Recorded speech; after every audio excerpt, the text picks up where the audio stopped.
Hi, today I have OnePlus 30 and I want to show you how to set mobile data limits on this device.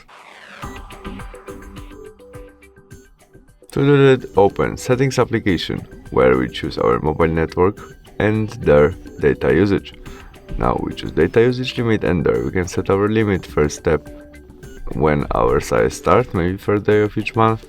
In this part we can turn on our data usage limit and we can set it in custom number in gigabytes, megabytes, what you prefer, and there we can choose what happens when we use it.